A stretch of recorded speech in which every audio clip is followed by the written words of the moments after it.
Landon, before you throw me out, you deserve to know who I am. The words hung in the air of that gleaming corporate boardroom like a death sentence. 23 floors above the city, surrounded by men in $1,000 suits who had just watched their CEO humiliate me, I stood perfectly still. My worn shoes against their marble floor. My thrift store blazer against their designer everything. But here's what I've learned about power. It's not always about who has the most money in the room. Sometimes it's about who has the most truth. My name is Camille Dawson, and this is the story of how I went from being publicly humiliated as a poor woman to watching a billionaire CEO realize that the beggar he just tried to throw out was actually the mother who gave him life, and the silent investor who controlled his empire. Hey everyone, how are you doing today? I hope you're somewhere comfortable because this story is going to take you on a journey that will make you question everything you think you know about family, power, and the price of success. Whether you're watching this at home, on your commute, or taking a break from your own struggles, I want you to know that sometimes the most devastating moments in our lives become the foundation for our greatest triumphs. The weather might be changing outside your window, but inside this story, we're about to witness a storm that's been 32 years in the making. You know what they say about karma, it doesn't always come when you want it, but it always comes exactly when you need it. And sometimes, just sometimes, karma wears thrift store clothes and carries a manila envelope that will destroy everything a cruel person has built on lies. But let me start from the beginning, because the woman standing in that boardroom wasn't the same woman who gave birth to Landon Avery 32 years ago. That woman was broken, scared, and had nothing. This woman? This woman had spent 3 decades building something that would make her son's billions look like pocket change. I was 23 when I first heard the name Avery Global Holdings.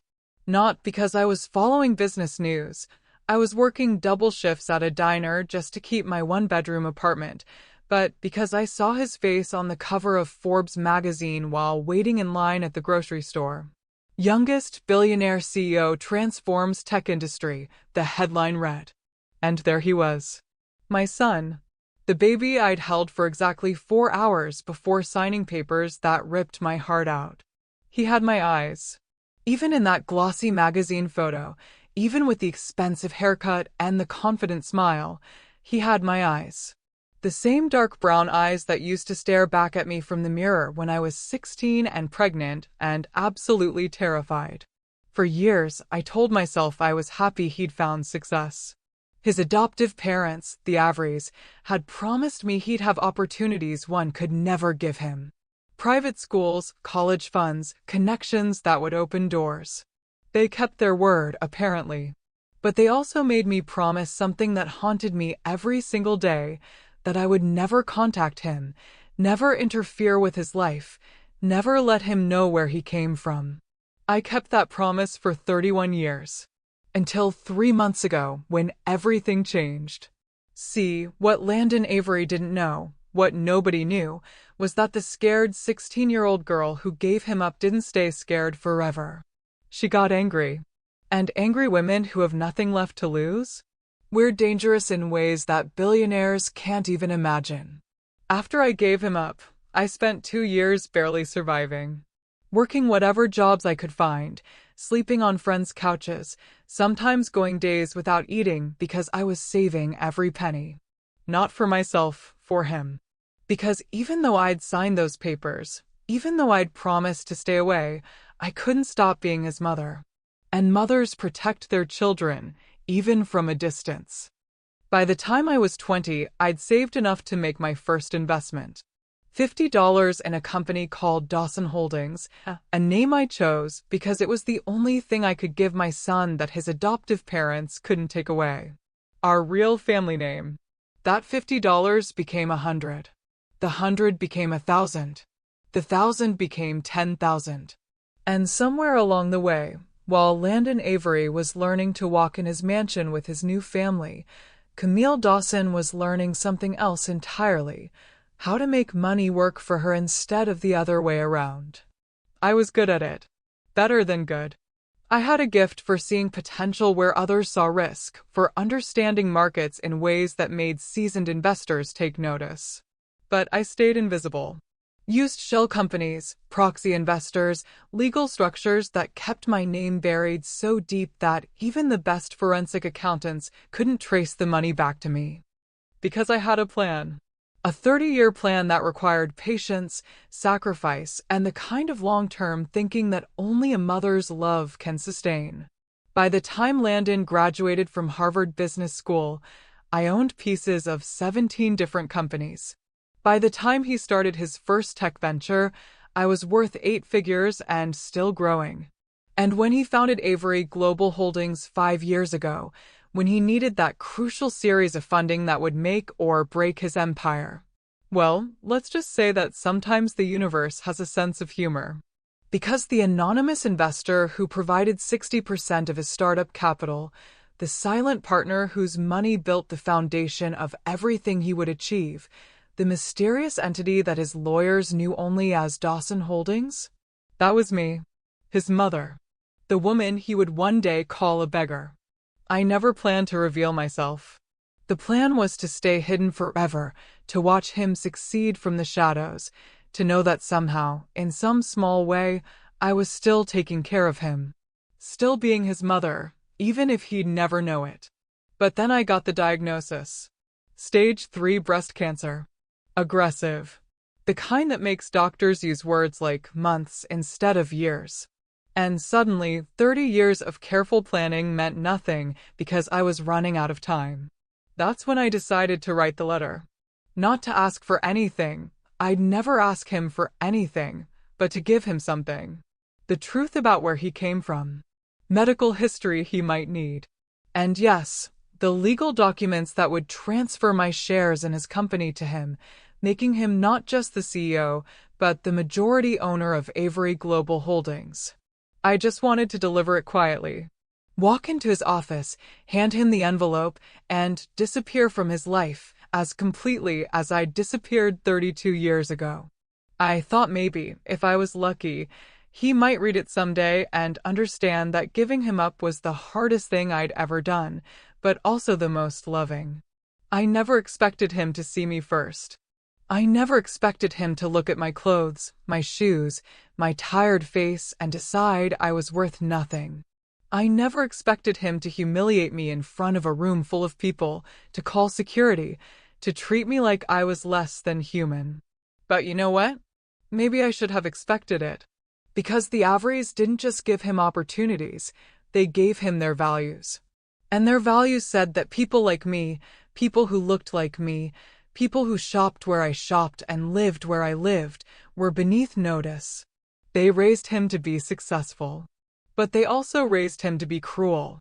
And as I stood in that boardroom, watching my son, my baby, the child I'd loved and protected and sacrificed everything for, as I watched him laugh at my poverty while building his fortune on my money, I realized something that changed everything. I didn't come here to give him my shares.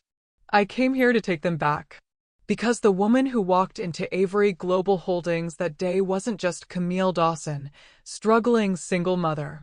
She wasn't just the scared teenager who'd signed away her rights 32 years ago. She was the silent majority shareholder of a billion-dollar empire. She was the invisible hand that had guided his success from the very beginning. She was the mother he'd forgotten and the investor he'd never known existed. And she was about to teach her son a lesson about respect that his adoptive parents had clearly failed to provide. The envelope in my hands contained more than DNA tests and medical records. It contained the power to destroy everything he'd built, everything he thought he owned, everything he believed about himself and his success. But first, I had to tell him who I was. I am your mother. 3 words that would change both our lives forever. 3 words that would turn a billionaire CEO into a lost little boy. 3 words that would prove that sometimes the most powerful person in the room is the one everyone underestimates. The room went silent. 23 floors above the city, in a boardroom that cost more than most people's houses, surrounded by men who thought money was the only thing that mattered. My son's face went white as he realized that the beggar he'd just humiliated was the woman who gave him life, and the woman who now held his future in her hands. The silence in that boardroom stretched for what felt like hours, but was probably only seconds. I watched my son's face cycle through emotions I recognized from when he was a baby: confusion, fear, that desperate look children get when their world suddenly doesn't make sense anymore. But then something else took over. Something harder. Something that told me exactly what kind of man the Averys had raised. Security, he said, his voice steady now, controlled. Remove this woman immediately. I don't care what lies she's telling. The executives around the table shifted uncomfortably. A few whispered to each other. But nobody moved to help me. Nobody questioned their golden voice CEO. That's when I knew I was looking at a stranger wearing my son's face. Let me tell you about the baby I gave birth to 32 years ago, because that child was nothing like the man standing in front of me now. That baby came into the world fighting, 2 weeks early, like he couldn't wait to start living. The nurses said they'd never seen a newborn with such alert eyes, such awareness. Even at 4 hours old, he seemed to be studying everything around him, trying to understand how the world worked. I named him Matthew. Matthew Dawson. It was my grandfather's name, a man who'd worked 3 jobs to keep his family fed during the Depression, who'd taught me that dignity wasn't about what you owned, but about how you treated people who couldn't do anything for you. The Averys changed his name to Landon. Landon Avery. They erased Matthew Dawson like he'd never existed. But I remembered. For 32 years, I remembered everything about those 4 hours. The way he gripped my finger with his tiny hand. The soft sounds he made when he was hungry. The way he seemed to calm down when I sang to him, old gospel songs my grandmother had sung to me. I was 16 and terrified, but in those 4 hours, I was also completely in love. Which made what happened next the cruelest thing I'd ever experienced. The Averys arrived at the hospital like they owned it. Which, I found out later, they basically did. Richard Avery sat on the board of directors. They swept into my room with their lawyers and their paperwork and their promises about the wonderful life they'd give my baby. He'll have every advantage, Patricia Avery told me, her voice kind but firm. Private schools, tutors, travel, connections that will open doors you can't even imagine. We can give him a future. What she didn't say, but what I understood perfectly, was that I couldn't. I was 16, black, poor, and alone. The baby's father had disappeared the moment I told him I was pregnant. My own mother had kicked me out when she found out, calling me a disgrace to the family name. The Averys weren't wrong. They could give him things I never could. But they wanted more than just adoption papers. They wanted a complete erasure. We need you to understand, Richard Avery said, his tone businesslike, that for this arrangement to work, there can be no contact. No birthday cards, no checking up on him, no attempts to insert yourself into his life. He needs to bond with us completely, without confusion about who his real parents are. Real parents. Like I wasn't real. Like the 9 months I'd carried him, the labor that nearly killed me, the love that was already consuming my entire heart, like none of that was real. But I signed the papers. Because I was 16 and scared, and I believed them when they said it was best for him. I signed away my rights to my own child because I thought love meant letting go. The last thing I did before they took him was whisper a promise in his ear. I will always love you, Matthew. And someday, when you're ready, I'll find a way to take care of you. I kept that promise in ways he never knew. After the adoption, I spent 2 years in what I can only describe as a walking coma. I finished high school somehow, working nights at a diner to pay for a tiny apartment that smelled like mold and broken dreams. I'd lie awake at night wondering if he was walking yet, talking yet, if he was happy, if he ever cried for a mother he couldn't remember. The Averys sent exactly one update, a photo when he turned 2. Professional portrait, expensive clothes, perfect smile. He looked healthy and loved and completely unreachable. The note that came with it was brief. Landon is thriving. This will be our final communication. That photo broke something in me, but it also awakened something else. I stared at that picture for hours, memorizing every detail of his face, and I made a decision that would shape the next 30 years of my life. If I couldn't be his mother in person, I'd be his mother in every other way possible. I'd build something for him. I'd create a legacy that would be there when he needed it, even if he never knew where it came from. I started small. $50 from my diner tips went into a savings account I opened under the name Dawson Holdings. I told myself it was for his college fund, even though I knew the Averys would handle that. But I needed to do something, to feel like I was still taking care of him somehow. That $50 taught me something important. I was good with money. Really good. I could look at a company's financial statements and see things other people missed. I could spot trends before they became obvious. I had an instinct for investment that seemed to come from nowhere. Or maybe it came from desperation. When you have nothing to lose and everything to gain, you make different choices than people who are playing it safe. By the time Matthew Landon was 5, my $50 had become $5,000. By the time he was 10, it was $50,000. I was working my way through community college, then state university, learning everything I could about business and finance and corporate law. I never dated, never married, never had other children. My entire life became about building something for the son I couldn't have. The first time I saw his name in the newspaper, he was 12. Local student wins state science fair. There was a photo of him holding a trophy, standing between Richard and Patricia Avery, all of them smiling. He was tall for his age, serious-looking, with my eyes and my grandfather's stubborn chin. I cut out that article and put it in a folder I'd started keeping. Every mention of him, every achievement, every photo I could find.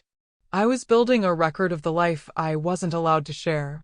When he graduated high school as valedictorian, I was there, in the back row, wearing sunglasses and a hat, watching my son give a speech about determination and family values. He thanked the Averys for their love and support, for giving him every opportunity to succeed. He never mentioned wondering about his birth parents. Never seemed to feel like anything was missing. That should have made me happy. It meant the Averys had done their job well, had made him feel complete and loved. But it also meant that the promise I'd whispered in his ear when he was 4 hours old had been forgotten completely. College was Harvard, of course. Business school was Harvard, too. I followed his career from a distance, watching him climb from intern to analyst to executive to entrepreneur. Every step of the way, I was proud and heartbroken in equal measure.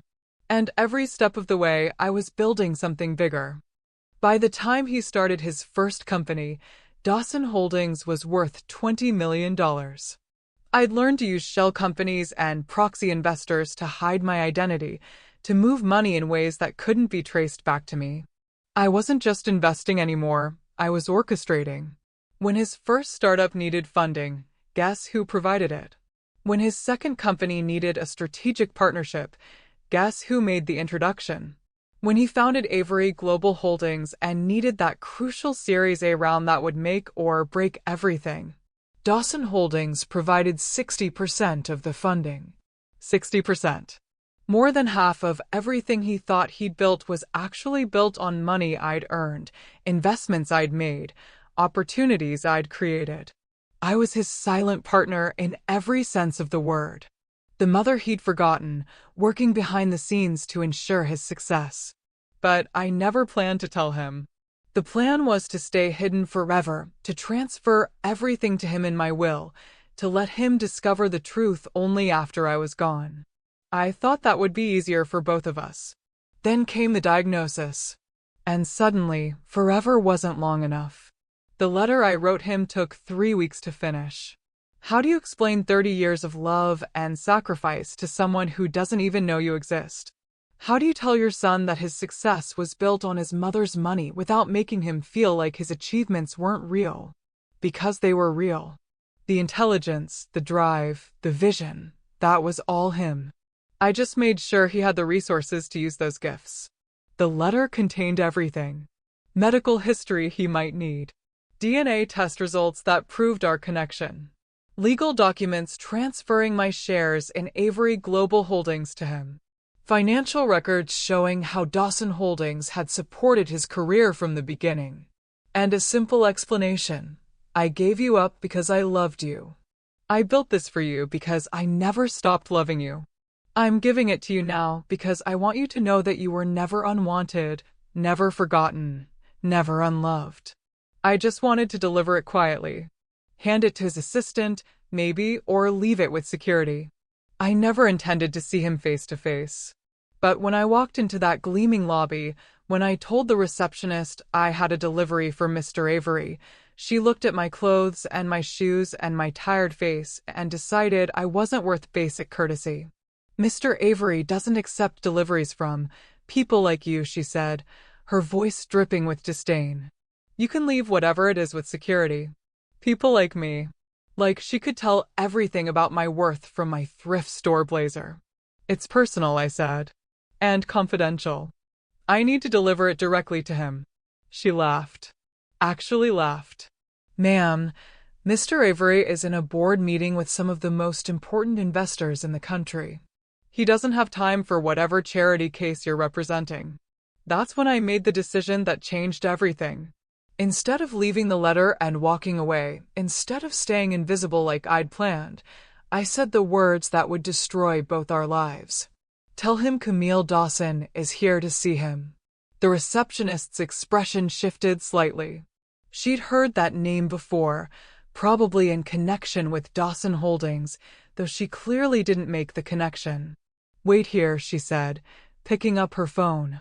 5 minutes later, security arrived. Not to escort me to his office, but to escort me out. Mr. Avery says he doesn't know any Camille Dawson, the guard told me. And he doesn't have time for solicitors. That's when I realized the truth. The Averys hadn't just changed his name, they'd made sure he never learned mine. 32 years later, and he still had no idea that his birth mother's name was Dawson. The same name as the company that had funded his empire. I'm not leaving, I said quietly.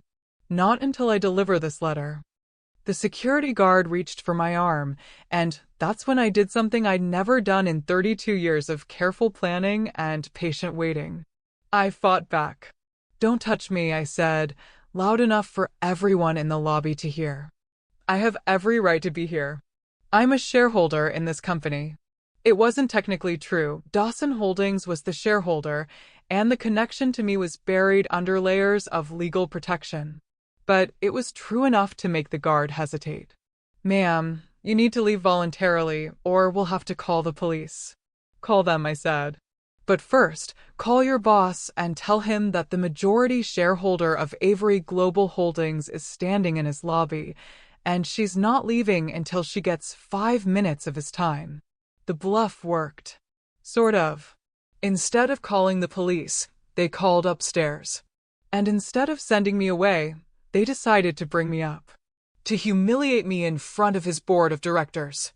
To make an example of the crazy woman who thought she could demand time from a billionaire CEO. To teach me a lesson about knowing my place.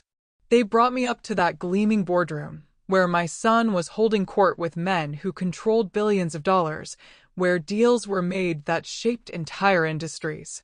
And the moment he saw me, really saw me, not just my clothes but my face, something flickered in his eyes. Recognition? Impossible. He'd been 4 hours old when we last saw each other. But there was something. Some genetic memory, some deep knowledge that we were connected. Then he opened his mouth and destroyed it completely. Security. Remove this poor woman from my floor. We don't allow beggars in corporate spaces. The laughter that followed was like a physical blow. These men, these powerful, wealthy, influential men, laughing at the woman who had made their golden boy's success possible. Laughing at his mother. That's when I knew that the baby I'd given birth to, the child I'd loved and sacrificed for and built an empire to protect, was gone. The Averys hadn't just adopted him, They'd erased him completely and replaced him with someone who could look at a woman in need and see nothing but an inconvenience. But I also knew something else. Something that would change everything. I knew exactly how to destroy the man they'd created and maybe, just maybe, find my son underneath the wreckage. The envelope in my hands contained more than a letter now. It contained the power to strip away everything he thought he owned, everything he believed about himself, everything the Averys had built their legacy on. And I was about to use it. Landon, I said, my voice cutting through the laughter like a blade. Before you throw me out, you deserve to know who I am. The room went quiet. Not silent, quiet. The kind of quiet that comes before an explosion.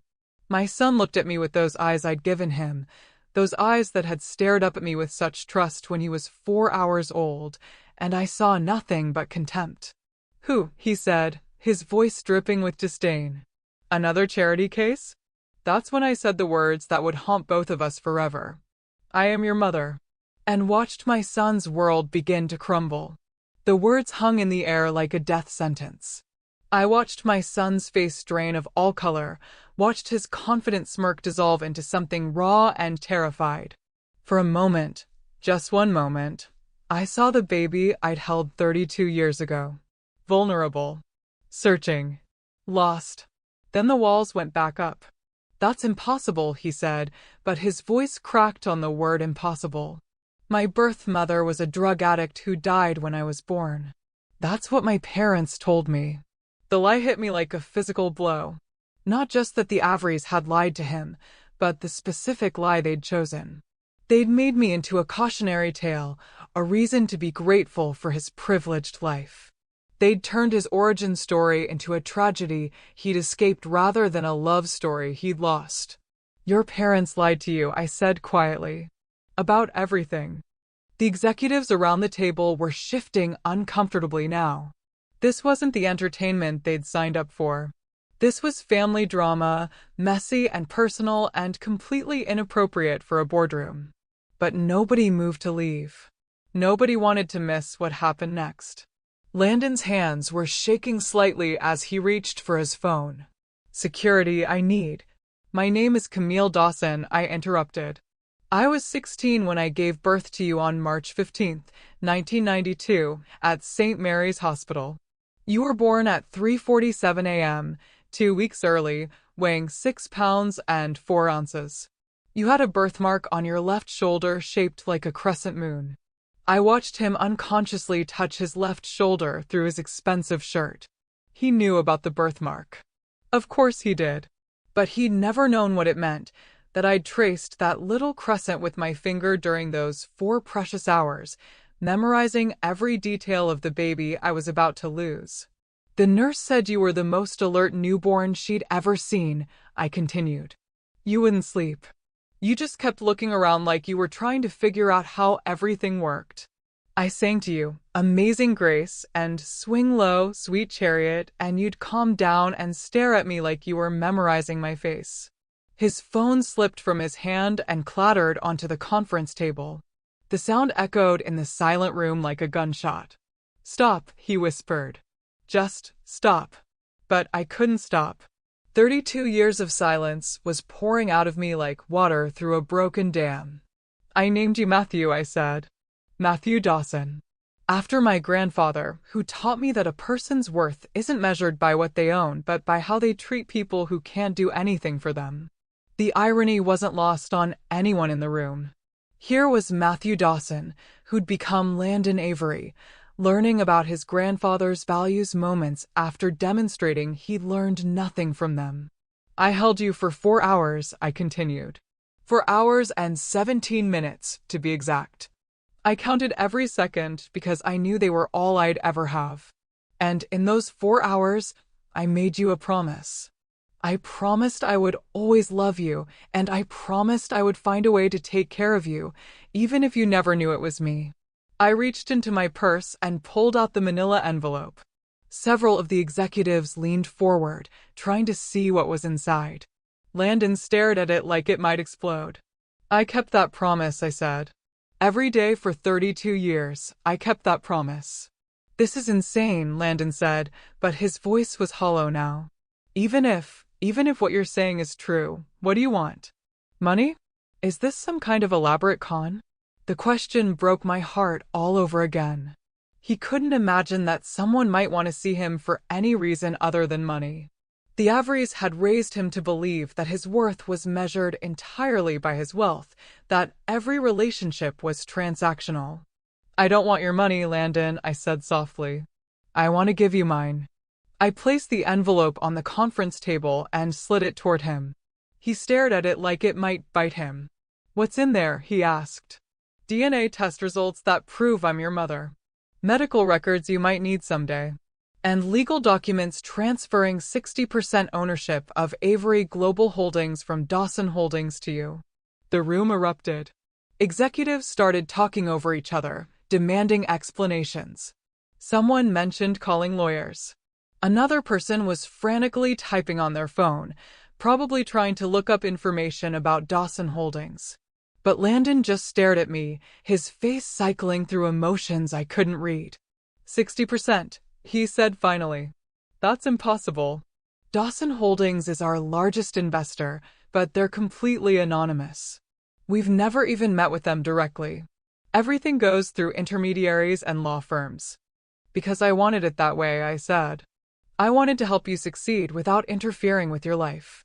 The Averys made me promise to stay away, and I kept that promise. But I never promised not to love you. I never promised not to protect you. One of the executives, a thin man with silver hair who'd been taking notes throughout the meeting, cleared his throat. Mr. Avery, he said carefully, if what this woman is saying is true, if Dawson Holdings really is transferring their shares to you, that would make you the majority owner of your own company. You'd have complete control. It would also mean, another executive added, that your success has been subsidized by her. The word subsidized hung in the air like an accusation. I watched my son's face harden as the implications sank in. Everything he'd achieved, everything he'd built, everything he was proud of, it was all connected to the woman he'd just tried to throw out like garbage. How long? He asked, his voice barely above a whisper. How long have you been involved? Since the beginning, I said. Your first startup, your second company, Avery Global Holdings, I provided funding for all of it. Not all the funding, but enough to make the difference between success and failure. Why? The word came out like a sob. Why would you do that? Because you're my son, I said simply. Because I love you. Because even though I gave you up, I never stopped being your mother. Landon stood up abruptly, his chair rolling backward and hitting the wall. He walked to the floor-to-ceiling windows that overlooked the city, his hands pressed against the glass. This is impossible, he said to his reflection. My parents told me my birth mother was dead. They told me she was a drug addict who overdosed. They told me I was lucky to be rescued from that life. Your parents told you what they needed you to believe, I said. They wanted you to be grateful. They wanted you to never wonder about where you came from or what you might be missing. He turned around, and for the first time since I'd walked into that room, he really looked at me. Not at my clothes or my shoes or my tired face, but at me. At the woman who'd given him life. You have my eyes, he said quietly. You have your grandfather's chin, I replied. And your great-grandmother's hands. Long fingers, perfect for piano. I always wondered if you learned to play. I did, he said automatically, then seemed surprised that he'd answered. I mean, the Averys made me take lessons. I was good at it. Music runs in our family, I said. My grandmother was a church pianist. She taught me, and I always hoped someday I'd teach you.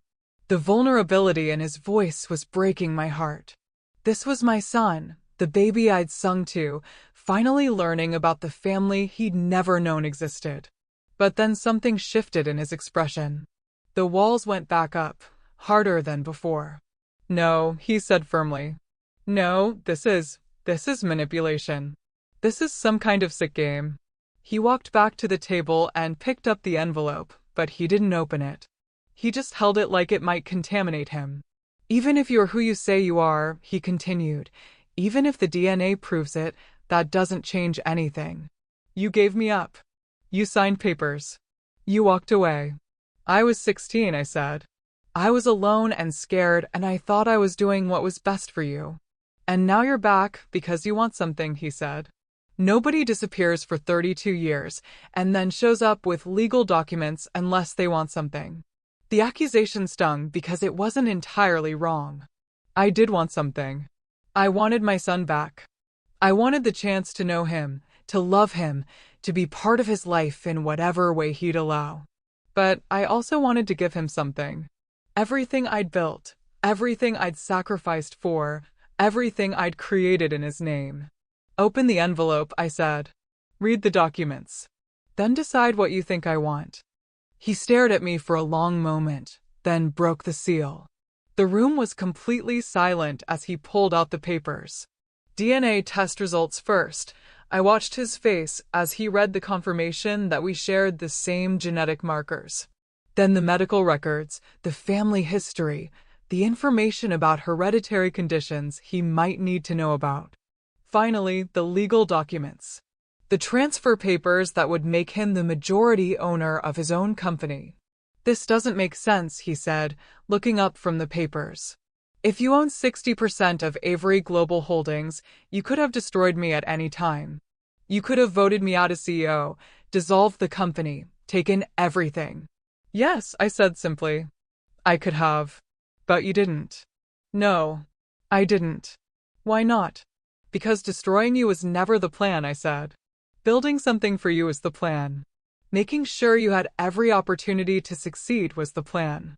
Loving you from a distance was the plan. He set the papers down and looked at me with an expression I couldn't read. So what changed? He asked. Why are you here now? Why reveal yourself? That's when I had to tell him the truth that would change everything.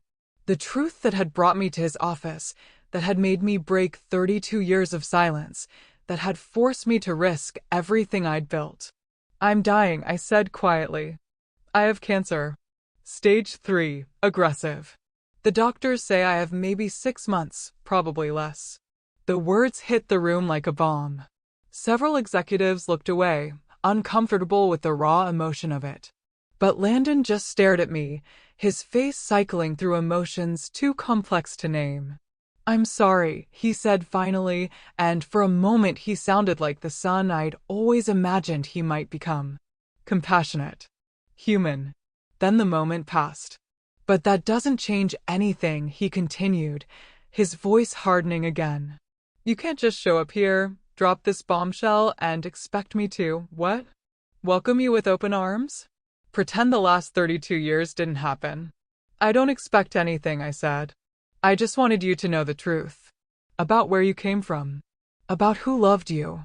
About what you're inheriting. Inheriting, he repeated. Like I'm supposed to be grateful.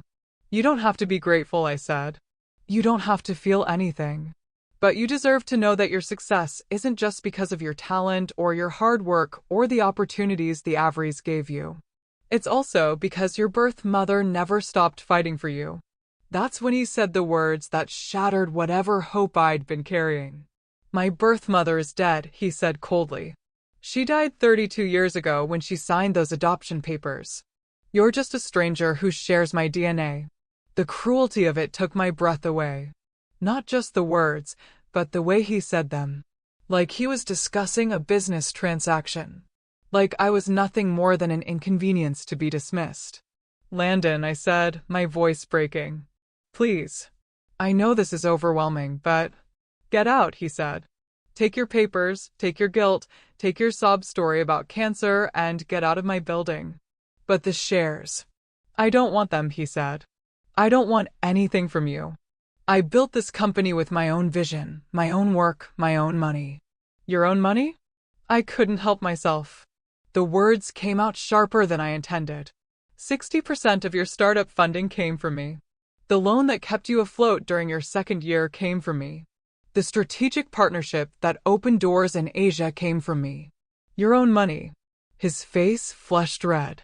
Around the table, executives were frantically taking notes, probably calculating what this revelation meant for their own investments and partnerships. That's impossible, he said. We've done due diligence on all our investors. We know where every dollar came from. You know where every dollar appeared to come from, I corrected. Shell companies, proxy investors, legal structures designed to hide the source. I've been very careful to stay invisible. Why? He demanded. Why go to all that trouble? Why not just stay away completely? Because I couldn't, I said simply. Because you're my son, and mothers don't stop loving their children just because they can't be with them. He laughed, but there was no humor in it. Love? You call this love? Manipulating my entire career from the shadows? Controlling my success without my knowledge? That's not love, that's obsession. The word hit me like a slap. Obsession. Maybe he was right. Maybe 32 years of watching from a distance, of building an empire in his name, of structuring my entire life around a son who didn't even know I existed. Maybe that was obsession. But it was also love. The deepest, most sacrificial love I'd ever known. Maybe it is obsession, I said. Maybe I should have stayed away completely, let you build your life without any interference from me. But I couldn't do that. I couldn't just pretend you didn't exist. Well, now you can, he said. Because I'm asking you to leave. I'm asking you to take your papers and your money and your guilt and walk out of my life the same way you walked out 32 years ago. I didn't walk out, I said, my voice rising. I was 16 years old and alone, and I made the hardest decision any mother could make. I gave you up because I thought it was best for you, not because I didn't want you.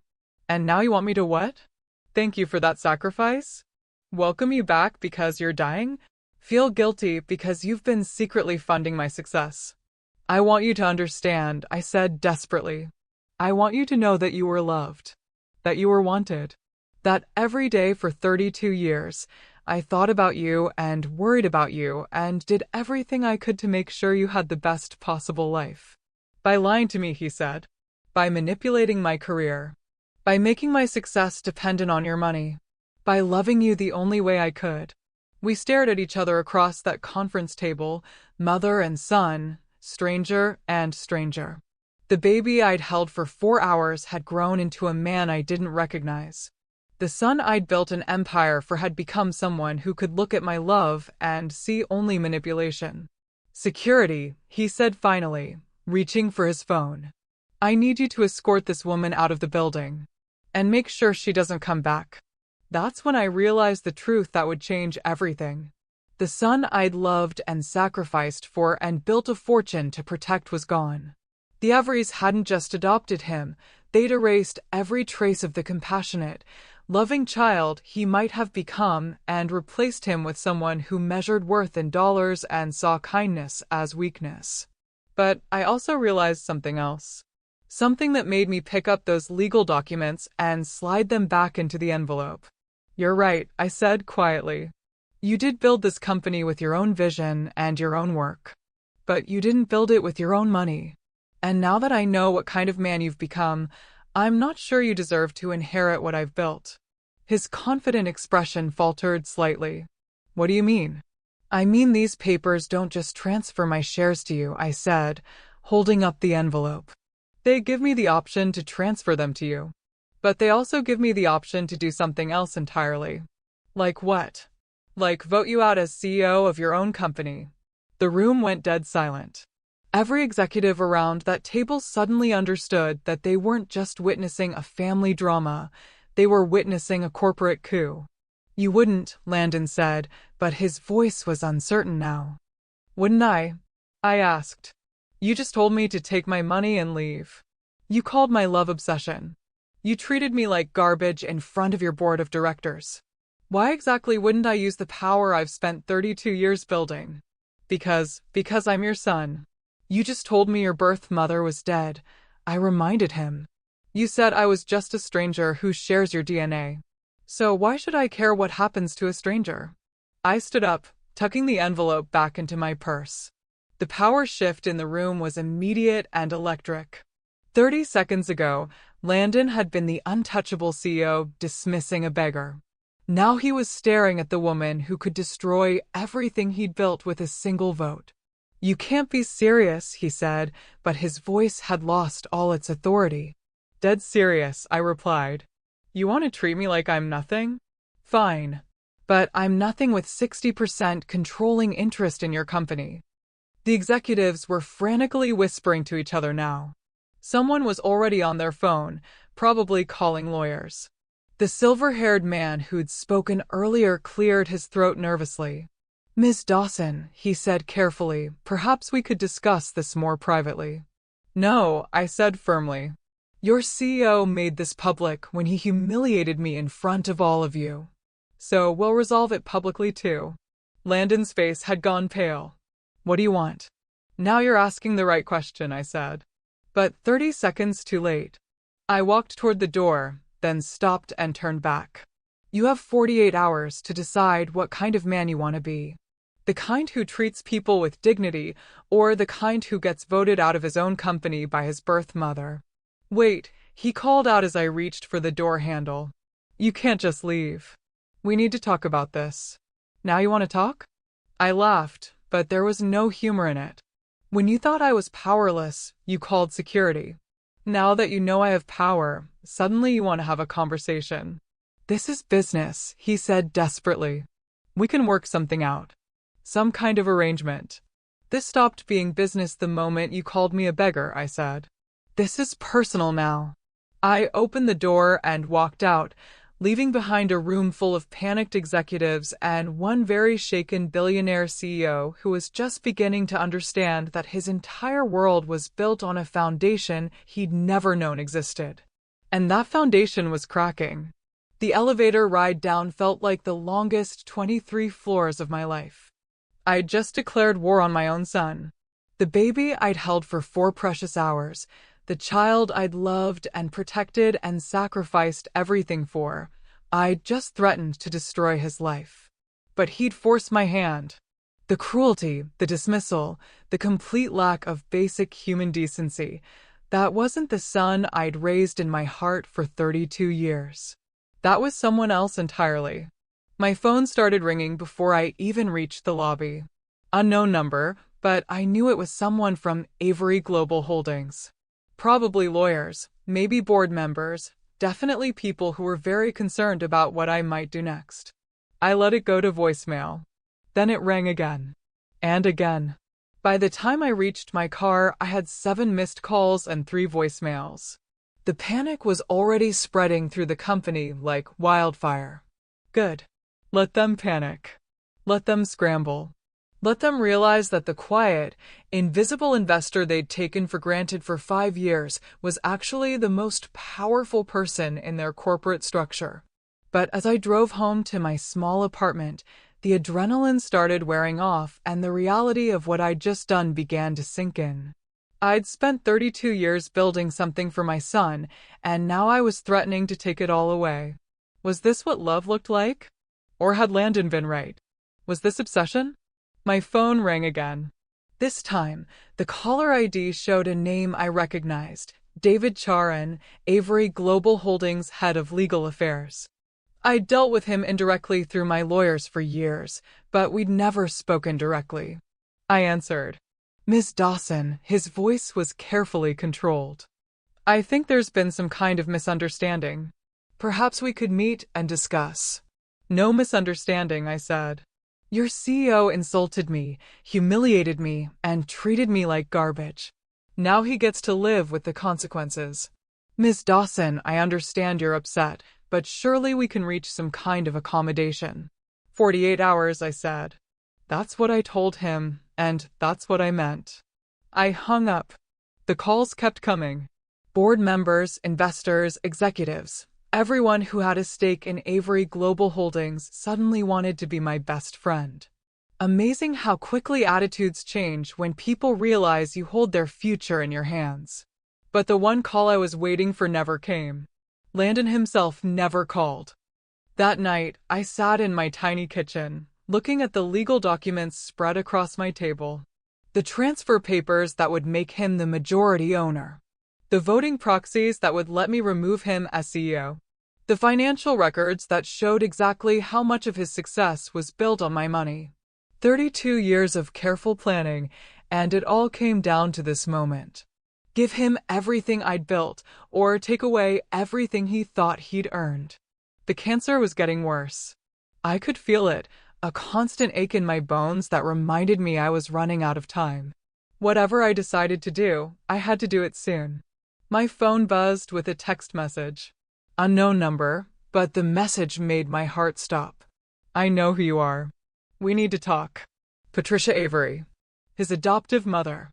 The woman who'd taken my baby and raised him to be cruel. The woman who'd lied to him about me, who'd made him believe his birth mother was dead. She wanted to talk. I stared at that message for a long time, remembering the last conversation we'd had 32 years ago.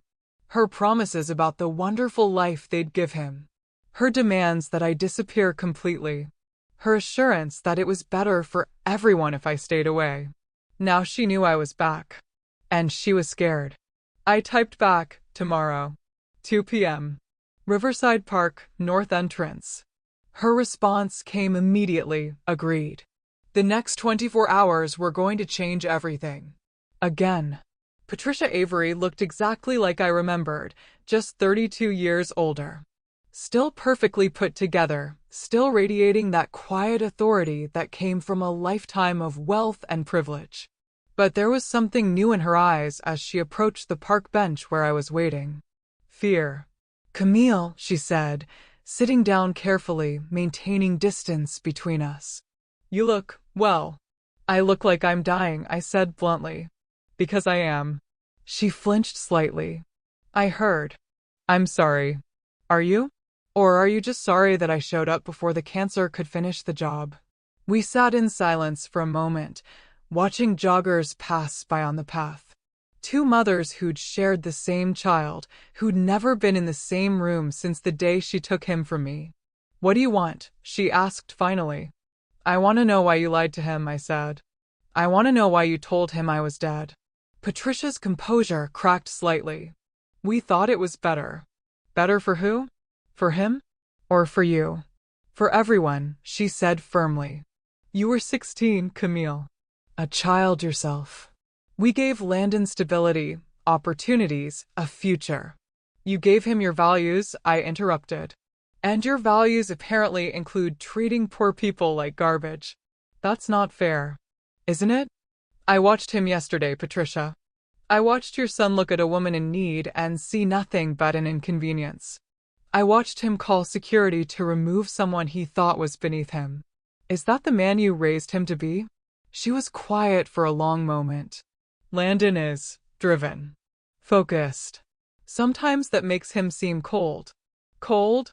I laughed bitterly. He called me a beggar. He told me his birth mother was dead. He said I was just a stranger who shared his DNA. That's not cold, Patricia. That's cruel. You ambushed him, she said defensively. You showed up at his office, in front of his board, and dropped this bombshell. What did you expect? I expected basic human decency, I said. I expected the son I gave birth to, not the stranger you turned him into. Patricia turned to face me fully. You gave up the right to have expectations about who he became when you signed those papers. The words hit like a physical blow. I was 16 and alone and terrified. You convinced me it was best for him. It was best for him. Was it? Because the man I met yesterday doesn't seem happy. He seems angry and isolated and incapable of genuine connection. Is that what you call success? He's built an empire, Patricia said. He's worth billions. He has everything he could ever want. Except a heart, I said quietly. Except compassion.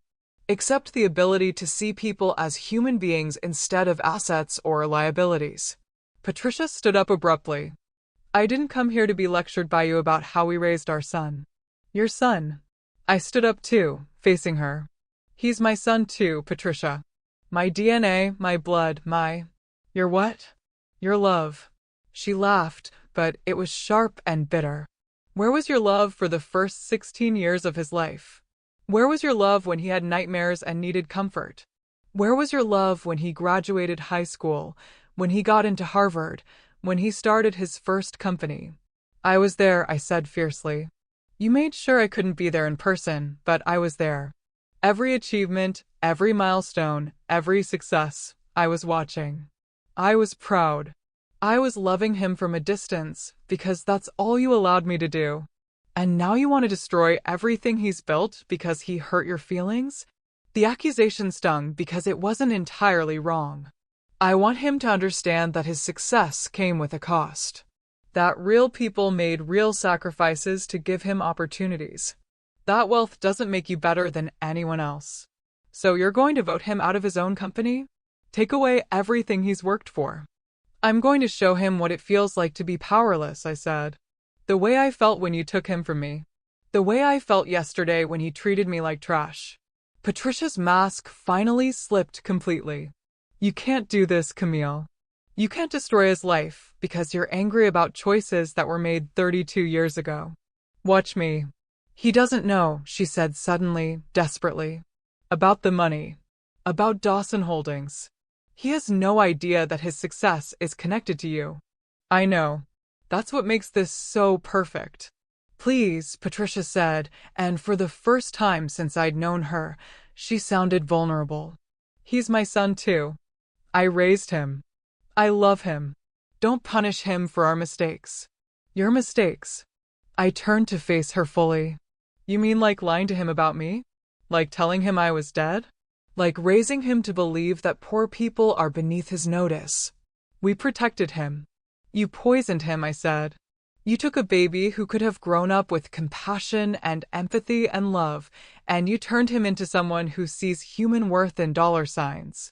That's not true, isn't it?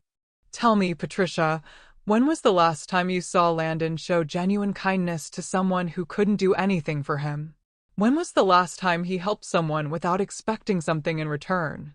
She was quiet. You can't answer because it never happens, I continued.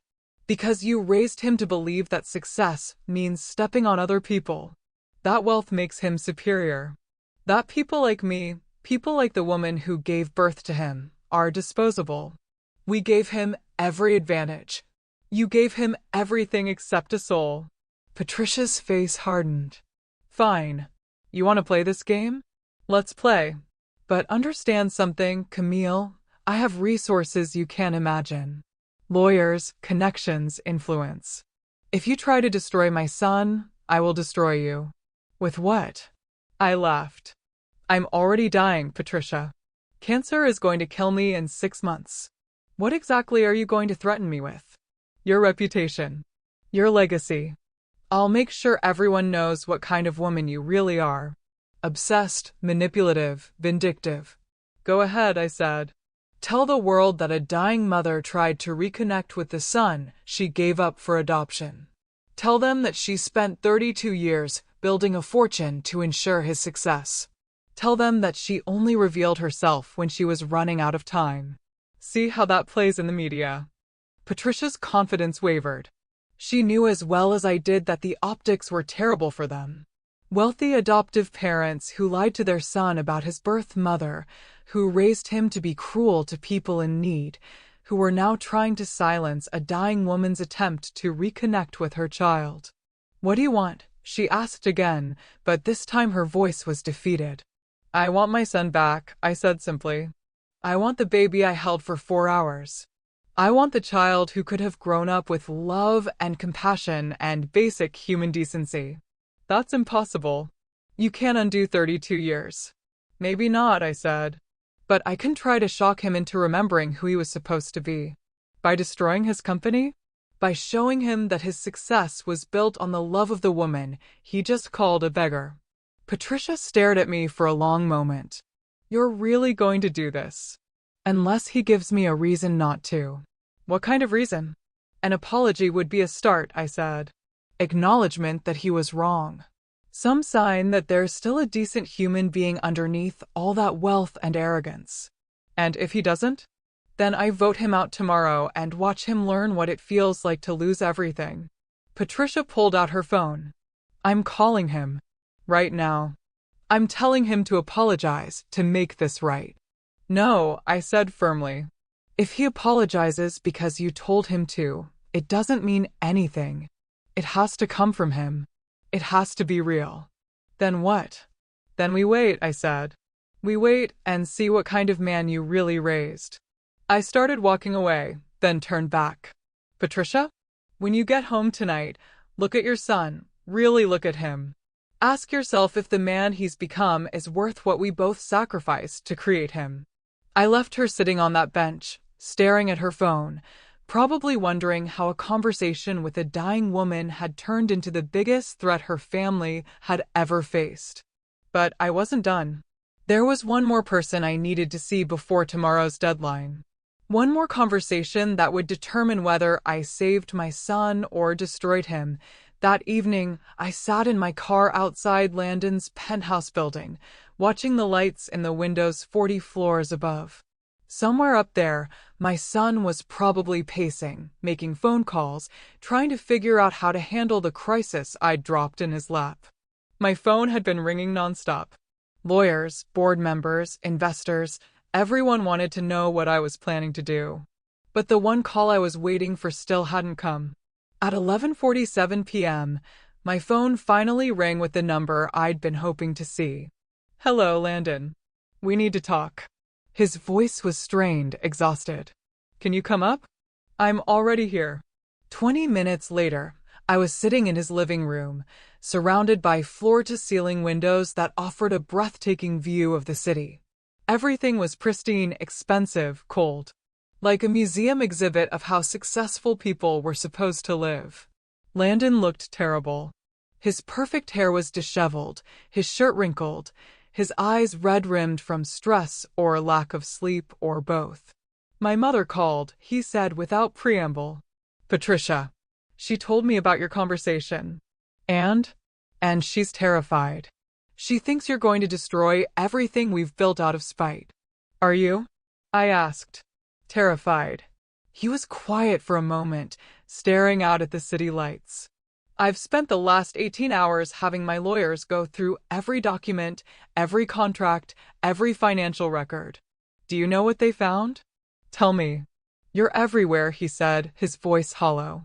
Every major decision, every crucial investment, every strategic partnership, there's a thread that leads back to Dawson Holdings. Back to you. I told you I kept my promise. You didn't keep your promise, he said, turning to face me. You manipulated my entire life.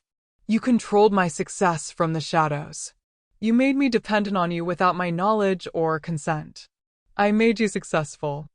You made me a puppet, he said bitterly. Everything I thought I'd achieved, everything I was proud of, it's all tainted now. How do I know what I actually earned versus what you orchestrated? The pain in his voice was real, and it broke my heart.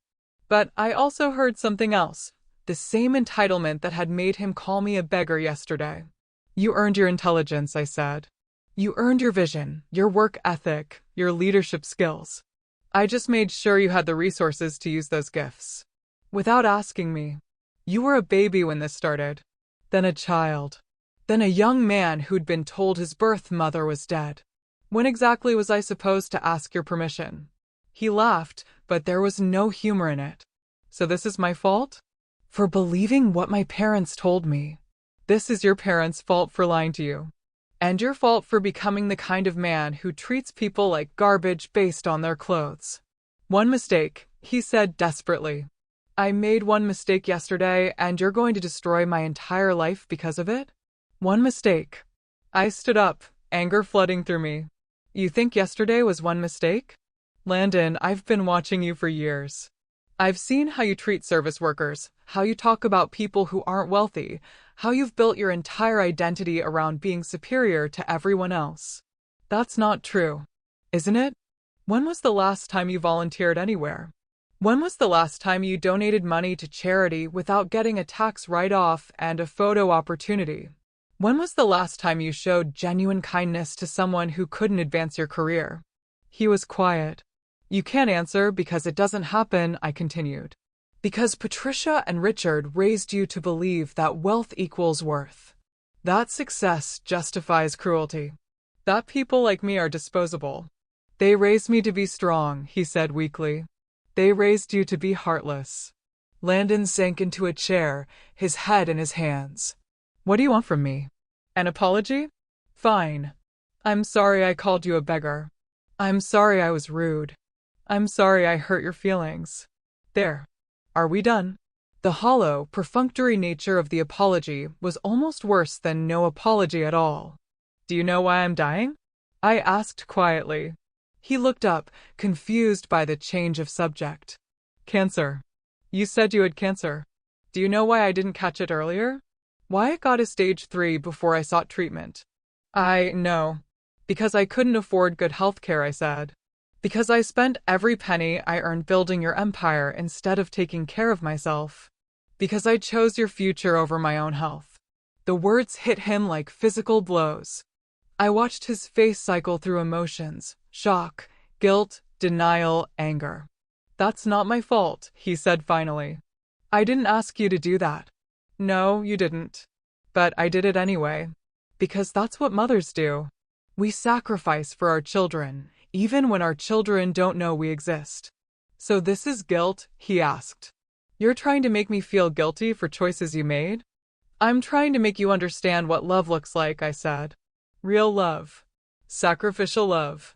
The kind of love that gives everything and asks for nothing in return.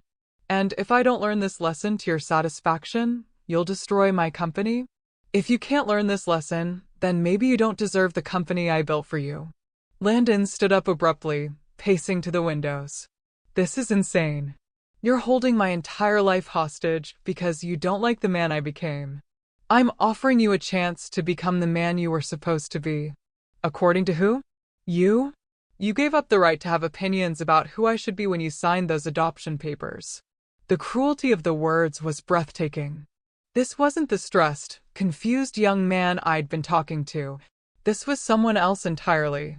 Someone cold and calculating and completely without empathy. You're right, I said quietly. I did give up that right. But I didn't give up the right to decide what happens to my money. Your money that you used to manipulate my life. My money that I earned through 32 years of sacrifice and careful investment. My money that built the foundation of everything you think you own. Fine, he said, turning to face me. Take it. Take your money, take your shares, take everything. I'll rebuild without you. With what? Your company is leveraged to the hilt. Without Dawson Holdings backing, you'll be bankrupt within 6 months. Then I'll be bankrupt. At least I'll be free of you. The words hung in the air between us like a death sentence. My son, my baby, the child I'd loved and sacrificed everything for, was choosing pride over family. Wealth over love. His adoptive parents' values over any chance of redemption. You'd rather lose everything than admit you were wrong? I asked. I'd rather lose everything than be controlled by someone who abandoned me. I didn't abandon you. I gave you up because I thought it was best for you. Same thing. No, it's not. Abandonment is selfish. Sacrifice is love. Call it whatever you want, he said. The result is the same. You weren't there when I needed you, and now you want to control my life because you feel guilty about it. I stared at the stranger wearing my son's face, and I realized something that broke my heart completely. The baby I'd held for 4 hours was gone. The child I'd imagined, the son I'd built an empire for, the young man I'd hoped might someday understand my sacrifice, he'd never existed. The Averies hadn't just adopted my baby. They'd killed him and replaced him with someone incapable of love, empathy, or basic human decency. You're right, I said finally. I wasn't there when you needed me. But I'm here now and you still need me. You just don't know it yet. I don't need anyone. Everyone needs someone, Landon. Even billionaire CEOs. Even people who think they're above human connection. I have connections. I have friends, colleagues, business partners. You have transactions, I corrected. People who want something from you or can give you something you want. That's not the same as being loved. Love is a luxury I can't afford. Love is the only thing that matters when you're dying. He flinched at the word dying, and for a moment I saw something vulnerable in his eyes. But then the walls went back up. "Well, you're the one who's dying," he said coldly. "Not me." The cruelty of it took my breath away. Not just the words, but the way he said them. Like my death was an inconvenience he was looking forward to being rid of. "Yes," I said quietly. "I am dying. And when I'm gone, you'll be alone with your billions and your empire and your complete inability to connect with another human being.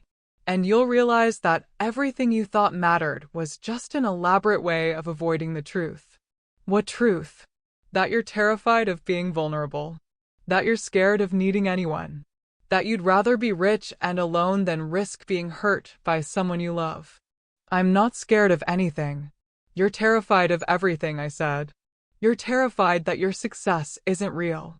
You're terrified that people only care about your money. You're terrified that if you let anyone see who you really are, they'll leave you the way you think I did. Stop. You're terrified that you're not worthy of love unless you're perfect. Unless you're successful. Unless you're better than everyone else. Stop. And most of all, you're terrified that I'm right. That the man you've become isn't worth the sacrifice I made to create him." "Stop," he shouted, his composure finally cracking completely. "Just stop. You don't know me. You don't know anything about me.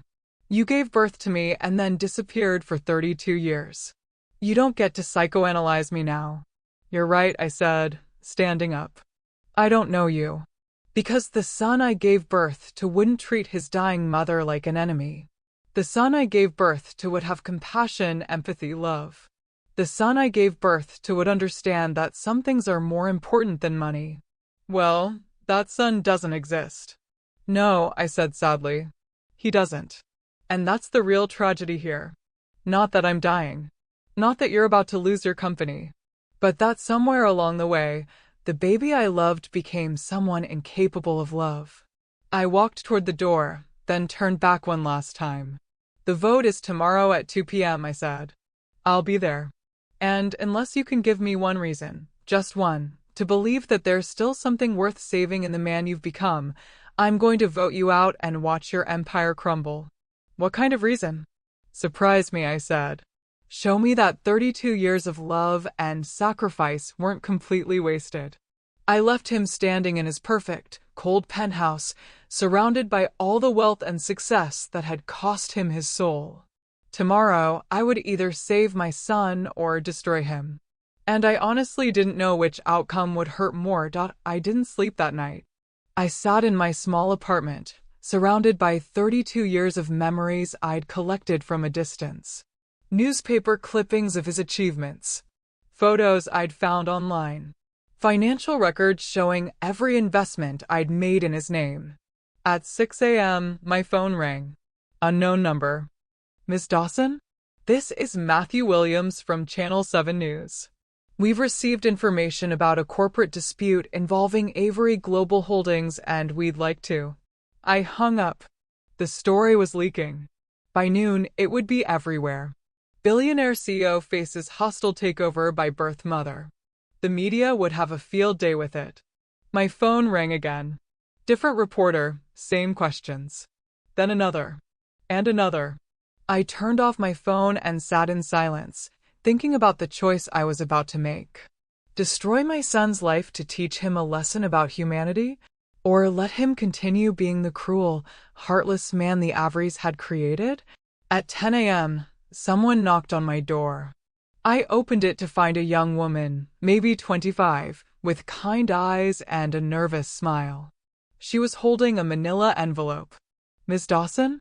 I'm Sarah Charan from the legal department at Avery Global Holdings. Mr. Avery asked me to deliver this to you." I took the envelope, noting how the young woman's hands were shaking slightly. "Are you okay?" I asked. She looked surprised by the question.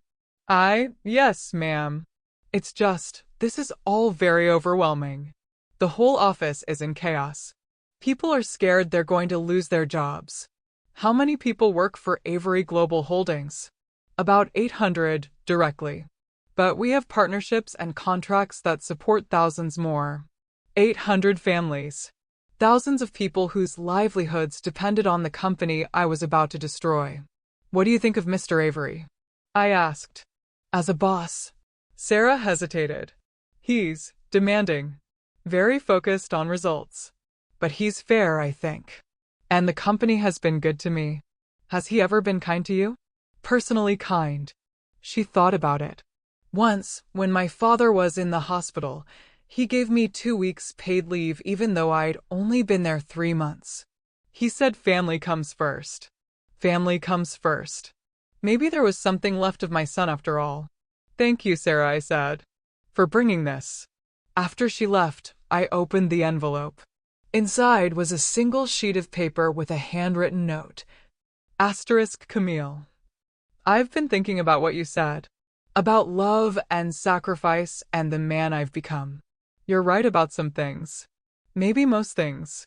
But destroying 800 jobs to teach me a lesson isn't love. It's revenge. If you want to vote me out, do it. But don't pretend it's for my own good. Landon asterisk. I stared at that note for a long time. He was right, of course. Destroying his company wouldn't save his soul. It would just prove that I was as cruel as he was. But it was also the first time he'd acknowledged that I might be right about anything. At 1 p.m., I got dressed in my best outfit, which still looked shabby compared to the suits I'd be facing, and drove to Avery Global Holdings for what might be the last time. The lobby was chaos. Reporters, photographers, security guards trying to maintain order. The story had broken, and everyone wanted to witness the showdown between the billionaire CEO and his birth mother. I made it to the elevator just as the doors were closing. Inside was David Charan, the head of legal affairs, looking like he hadn't slept in days. Miss Dawson, he said carefully. I hope you'll reconsider. I've considered everything, I said. Multiple times. 800 people, Miss Dawson. 800 families. I know. The elevator opened on the 23rd floor, and we walked together toward the boardroom where my son's fate would be decided. He's not a bad man, David said quietly. He's just protected, isolated. He's never had to face real consequences for his actions. Maybe it's time he did. Maybe.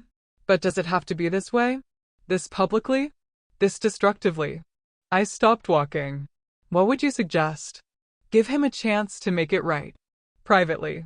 Without the media circus. He's had 32 years to become a decent human being. How much more time does he need? Maybe just one more day. We reached the boardroom doors. Through the glass, I could see the board members already assembled, their faces grim. Landon sat at the head of the table, staring down at his hands. Miss Dawson, David said one last time. Whatever you decide in there, remember that mercy is sometimes stronger than justice. I pushed open the doors and walked into the room where I would either save my son or destroy him. The board members stood as I entered, a courtesy they hadn't shown yesterday when they thought I was just a beggar. Amazing how quickly respect appears when people realize you hold their future in your hands. Miss Dawson, the silver-haired chairman said nervously. Thank you for coming. We're hoping we can resolve this matter amicably. That depends on your CEO, I said, taking the seat directly across from Landon. He looked up at me, and for the first time since I'd met him, I saw something other than arrogance in his eyes. Fear, yes, but also something that might have been regret. Before we begin, he said quietly, I want to say something. The room went silent. Yesterday, I treated you badly. Not just rudely, but cruelly. I judged you based on your appearance and decided you weren't worth basic human decency. That was wrong. It was a start. But it wasn't enough. Go on, I said. I've spent the last 18 hours thinking about what you said. About the man I've become. About the values I've embraced. About the way I treat people who can't do anything for me. He paused, looking around the table at his board members. You were right, he said. I have become someone who measures worth in dollars. Someone who sees kindness as weakness. Someone who's forgotten that success without compassion is just elaborate selfishness. The admission hung in the air like a confession. But, he continued, destroying this company won't change that. It won't make me a better person. It will just hurt innocent people who depend on these jobs. So, what do you propose? I asked. Give me a chance to prove I can change. Not because you're forcing me to, but because it's the right thing to do. How? He reached into his jacket and pulled out a document. This is my resignation as CEO, effective immediately. I'm recommending that the board appoint David Charan as interim CEO while we search for a permanent replacement. The board members started talking over each other, shocked by this unexpected development. You're quitting? I asked. I'm stepping down, he said. Because you're right. I'm not worthy of leading this company. Not yet. Maybe not ever. And then what? Then I figure out how to become the man you thought you were raising. The man my grandfather would have been proud of. The man who deserves the sacrifice you made. I stared at my son, searching his face for signs of manipulation or calculation. But all I saw was exhaustion and something that might have been genuine remorse. This could be another performance, I said. Another way to manipulate the situation. It could be, he agreed. But it's not. I'm tired, Camille. I'm tired of being angry all the time. Tired of being alone. Tired of measuring my worth by my bank account. What changed? You did, he said simply. You showed me what real love looks like. 32 years of sacrifice for someone who didn't even know you existed. That's not obsession. That's the purest form of love I've ever seen. And I realized that I've never loved anyone that way. I've never sacrificed anything for anyone. I've never put another person's needs before my own. I don't even know how. You could learn. Maybe. If you'll teach me. The words hung between us, a bridge across 32 years of separation and pain. I'm dying, Landon, I said quietly. I don't have time to teach you how to be human. Then teach me how to love, he said. In whatever time we have left. I looked around the table at the board members, all of them waiting to see what I would decide. 800 jobs. Thousands of families. An empire built on my money, but sustained by their work. If I don't vote you out, I said, if I let you keep your shares and your position, what guarantee do I have that this isn't just another manipulation? You don't, he said honestly. You'll have to trust me. Trust is earned. Then let me earn it. I stood up, walking to the windows that overlooked the city. Somewhere down there, 800 people were waiting to learn if they still had jobs. Somewhere down there, families were wondering if their futures were secure. And somewhere in this room, my son was asking for a chance to become the man I'd always hoped he could be. I have a counter-proposal, I said, turning back to face the table. Everyone leaned forward. You don't resign as CEO, I said. But you do something else. Something that will prove you understand what I've been trying to teach you. What? You use your position, your wealth, your influence to help people who can't help themselves. You create programs for single mothers. You fund scholarships for kids who can't afford college. You build something that matters more than profit. And if I do that, then maybe, when I'm gone, you'll have learned what it means to love someone more than yourself. Landon was quiet for a long moment. And the shares? The controlling interest? Stays with me until I die. Then transfers to you, with conditions. Legal requirements that ensure this company always remembers where it came from. What kind of conditions? That's between me and the lawyers, I said. But the general idea is that wealth comes with responsibility. Success comes with obligation. Power comes with the duty to protect those who don't have it. I walked back to the table and sat down across from my son. Do we have a deal? I asked. He looked at me for a long moment, then extended his hand across the table. We have a deal, he said. As our hands touched for the first time in 32 years, I felt something I hadn't felt since the day I gave him up. Hope. 3 months later, I was sitting in a hospital bed, watching the news coverage of the Dawson Foundation's first major announcement. My son, I could finally call him that without irony, stood at a podium, looking more relaxed and genuine than I'd ever seen him. Today, we're announcing a $50 million initiative to support single mothers pursuing higher education, he said to the crowd of reporters. Because I've learned that some of the strongest, most determined people in our society are women who sacrifice everything for their children's future. The camera caught him looking directly into the lens, and I knew he was speaking to me. This foundation exists because of one woman's extraordinary love and sacrifice. A woman who taught me that true wealth isn't measured in dollars, but in the lives we touch and the love we give. My phone buzzed with a text from him. Watching. I typed back, proud of you. The response came immediately. Coming to see you after this. Have something to show you. An hour later, Landon walked into my hospital room carrying a folder and wearing an expression I'd never seen before. Peace. Contentment. Something that looked almost like joy. How are you feeling? He asked, settling into the chair beside my bed. Like I'm dying, I said honestly. But also like I'm finally living. The doctors said you have maybe 2 weeks. Maybe less. But that's okay. I got to see you become the man you were supposed to be. He opened the folder and pulled out a stack of photographs. I wanted to show you these before it's too late. The first photo showed him at a community center, reading to a group of children. The second showed him serving food at a homeless shelter. The third showed him sitting on the floor of a daycare center, surrounded by toddlers. I've been volunteering, he said. 3 days a week. Sometimes more. How does it feel? Terrifying at first. I had no idea how to talk to people without an agenda. How to help without expecting something in return. But also, fulfilling in a way I never expected.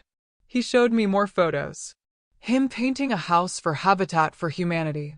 Him mentoring young entrepreneurs from disadvantaged backgrounds.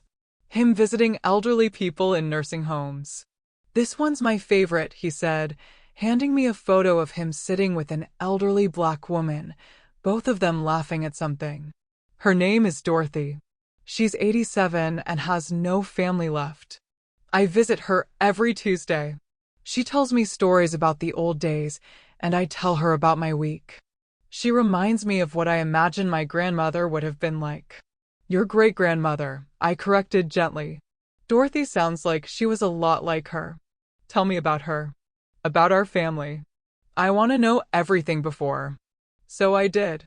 I told him about his great-grandmother, who played piano at 3 different churches and never missed a Sunday. About his grandfather, who worked construction during the day and studied accounting at night until he could open his own business. About his great-uncle who served in Korea and came home to fight for civil rights. We come from strong people, I said. People who understood that success means lifting others up, not stepping on them. I'm trying to learn that, he said. It's harder than I thought it would be. 32 years of thinking one way doesn't change overnight. But you're changing. Because of you. Because you showed me what love really looks like. He pulled out another document from the folder. I have something else to show you. The final paperwork for the Dawson Foundation. I wanted you to see it before I file it. I read through the documents, my eyes filling with tears. The foundation wasn't just about giving money away. It was about creating systemic change. Scholarships for single mothers. Mentorship programs for at-risk youth. Support systems for families in crisis. This is beautiful, I said. But why Dawson Foundation? Why not Avery Foundation? Because Avery was the name of people who taught me to be selfish, he said. Dawson is the name of people who taught me to love. The Averys weren't evil, Landon. They loved you in their way. I know. And I'm grateful for the opportunities they gave me. But their love came with conditions. Yours never did. He was quiet for a moment, then reached into his jacket and pulled out something I hadn't seen in 32 years. A small, worn piece of paper. I found this in my adoption file, he said. The Averys kept it all these years, but never showed it to me. It was the letter I'd written to him when he was 4 hours old. The letter I'd tucked into his blanket before the Averys took him away. My dearest Matthew, he read aloud. I don't know if you'll ever read this, but I need you to know that giving you up is the hardest thing I've ever done. I'm not giving you away because I don't love you. I'm giving you up because I love you more than my own life." His voice cracked as he continued reading. "I promise you that someday, when you're old enough to understand, I'll find a way to be part of your life again. Until then, know that every day I will think of you, pray for you, and work to build something beautiful for your future. You are loved, my sweet boy. You are wanted. You are precious. And no matter what anyone tells you, you will always be my son. Love forever, Mama." We both sat in silence for a moment, tears streaming down our faces. "I'm sorry," he said finally. "I'm sorry it took me so long to understand. I'm sorry I was cruel to you. I'm sorry I wasted so much time being angry about things that weren't your fault." "You don't need to apologize anymore," I said. "You've already shown me who you really are." "Who am I?" "You're Matthew Dawson," I said. "You're my son. You're a man who learned that love is stronger than pride, that compassion is more valuable than wealth, that family isn't just about blood, but about choice." "I want to legally change my name back," he said, "to Matthew Dawson. I want to honor the family I came from, not just the family that raised me. The Averys won't like that. The Averys will have to understand that I'm not their possession anymore. I'm my own man, making my own choices about who I want to be." He reached over and took my hand. "I have one more thing to ask you." "What?" "Will you tell me about the day I was born? Everything you remember? I want to know what it was like when I came into the world." So I told him. About the long labor, about how he came 2 weeks early like he was eager to start living. About how alert he was, how he seemed to study everything around him. About the way he gripped my finger with his tiny hand and wouldn't let go. "The nurse said she'd never seen a newborn so aware," I said. "You kept looking around like you were trying to figure out how everything worked. I knew even then that you were going to be special." "What did you sing to me?" "Amazing Grace. Swing Low, Sweet Chariot. Old hymns my grandmother taught me." "Sing them now," he said quietly. "Please." So I did. In my hospital bed, with my son holding my hand, I sang the same songs I'd sung 32 years ago. My voice was weaker now, roughened by illness and age, but the love in it was just as strong. When I finished, Matthew was crying openly. "I remember," he said. "I don't know how, but I remember feeling safe when you sang. Feeling loved. You were loved. You are loved. You will always be loved." "I love you too," he said. "I should have said that sooner. You're saying it now. That's what matters." We sat together in comfortable silence, mother and son, finally reunited after 32 years of separation. Outside the window, the sun was setting over the city where he'd built his empire and I'd built my dreams. "What happens to the company when you're gone?" he asked. "It becomes yours completely, but with the conditions we discussed. The foundation gets 20% of all profits in perpetuity. The board must include representatives from the communities we serve. And every major decision has to be evaluated not just for profit, but for impact on people's lives." "Good," he said. "That's how it should be." "And what happens to you after I'm gone?"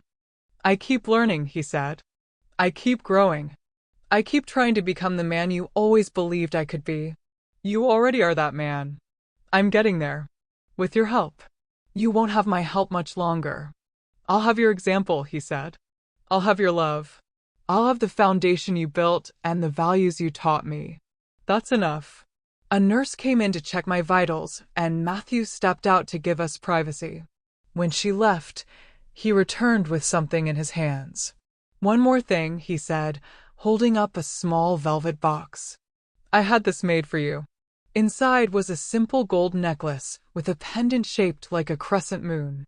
"Like your birthmark," I said, touching it gently.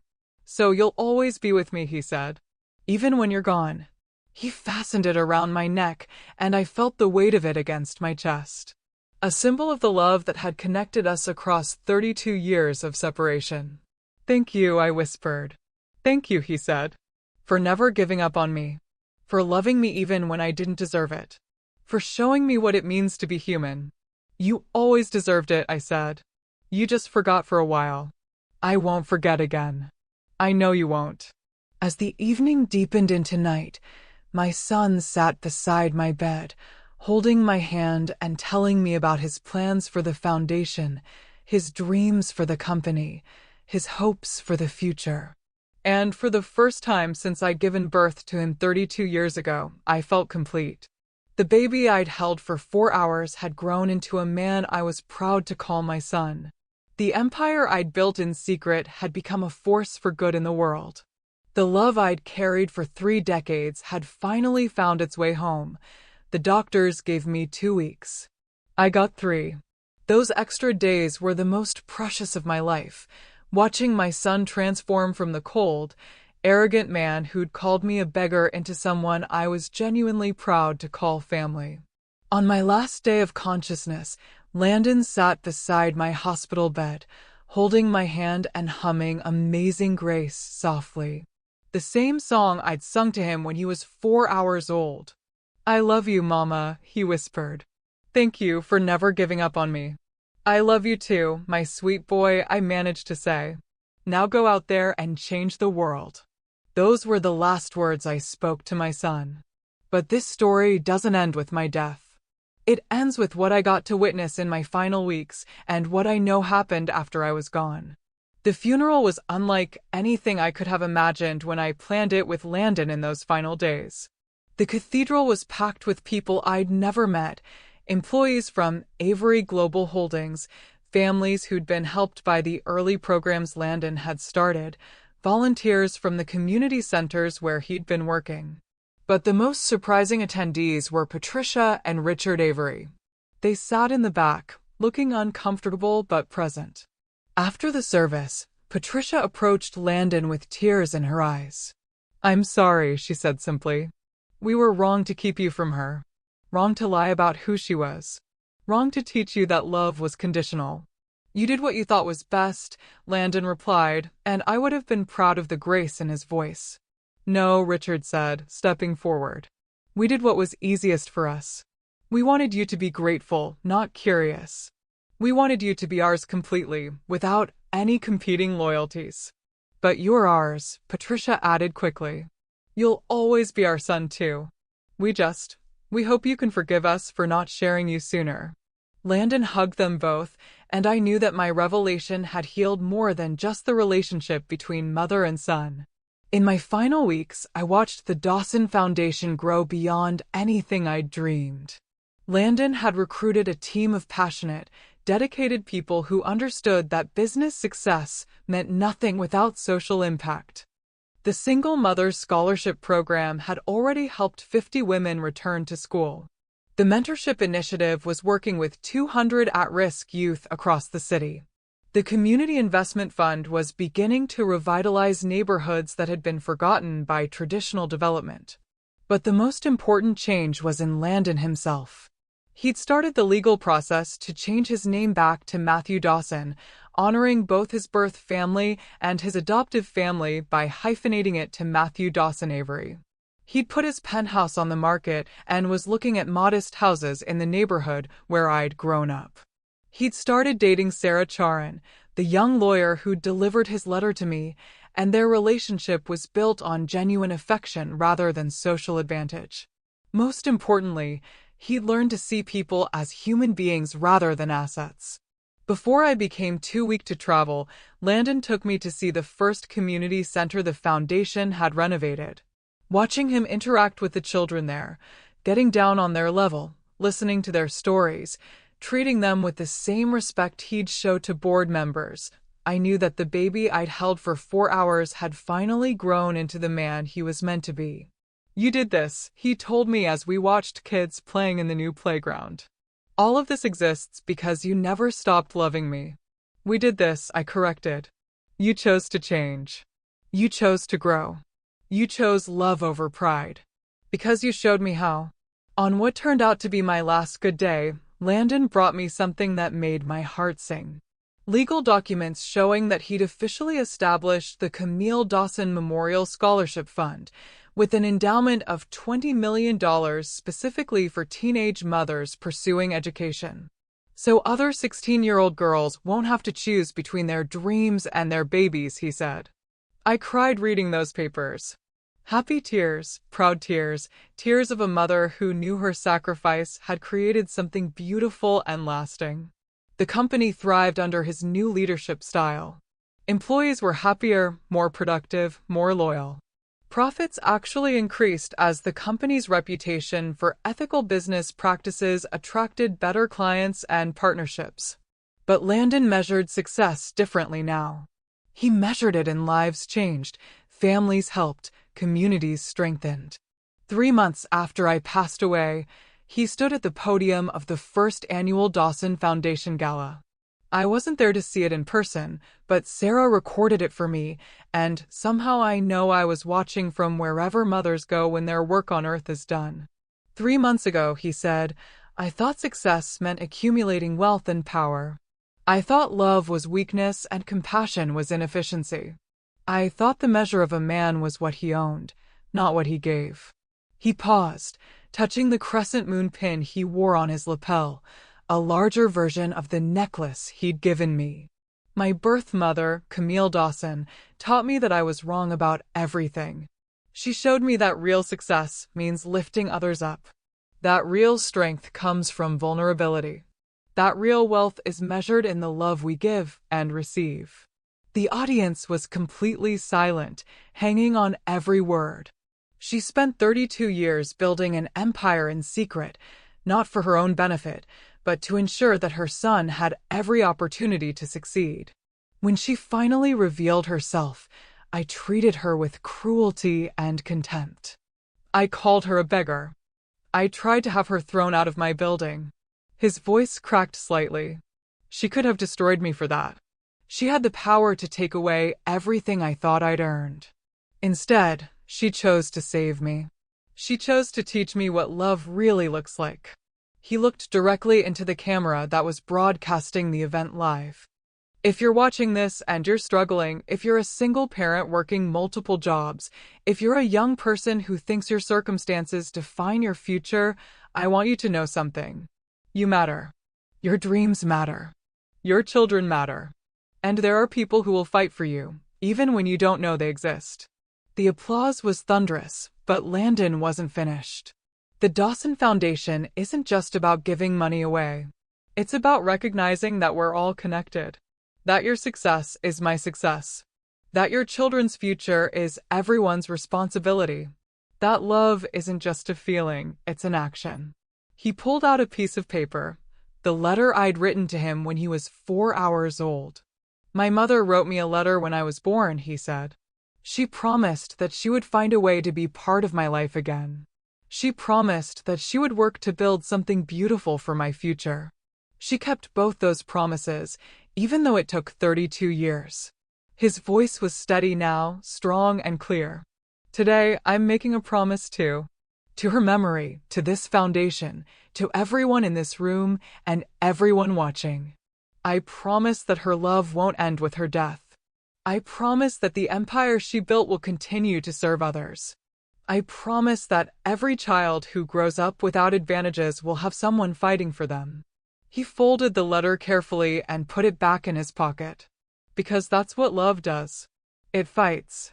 It sacrifices. It endures. It transforms. And it never, ever gives up. The standing ovation lasted for 5 minutes. Later that night, Landon sat in his study, looking at the photo of us together that had been taken just days before I became too weak for visitors. We were both smiling, finally at peace with each other and ourselves. His phone buzzed with a text from Sarah. Watched the speech. Your mother would be so proud. He typed back, she is proud. I can feel it. And he was right. Wherever I am now, whatever comes after this life, I am proud. Proud of the man he became. Proud of the love he learned to give. Proud of the legacy we built together. The scared 16-year-old girl who gave up her baby became a woman who changed the world through love and sacrifice. The angry, arrogant billionaire who called his mother a beggar became a man who understood that true wealth comes from lifting others up. The empire built in secret became a force for justice and compassion. And the love that connected us across 32 years of separation became something eternal, something that continues to transform lives long after I'm gone. As I finish telling you this story, I want you to know that love like this exists in your life too. Maybe it's a parent who sacrificed for you. Maybe it's a child who needs your guidance. Maybe it's a stranger who could use your help. Love isn't always easy. It's not always convenient. It doesn't always get the recognition it deserves. But it's always worth it. Because love is the only thing that truly lasts. The only thing that really matters. The only thing that can transform a heart, heal a family, and change the world. Thank you for listening to my story. Thank you for caring about a mother's love and a son's redemption. Thank you for believing that people can change, that forgiveness is possible, that love really does conquer all. Now go out there and love someone.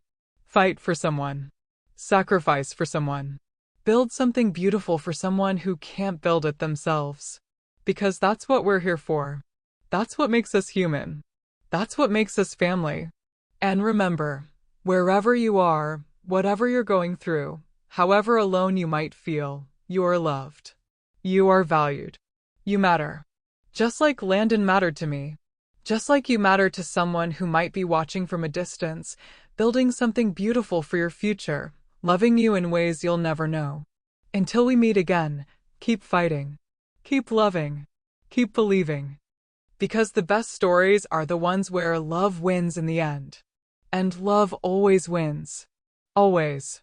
Thank you so much for joining me on this emotional journey. If this story touched your heart, please give it a thumbs up, subscribe for more powerful stories like this one, and share it with someone who needs to hear about the transformative power of unconditional love. What did you think of Landon's transformation? Have you ever experienced love that required sacrifice? Let me know in the comments below. I read every single one. Until next time, remember that every ending is just a new beginning, and love really does have the power to change everything.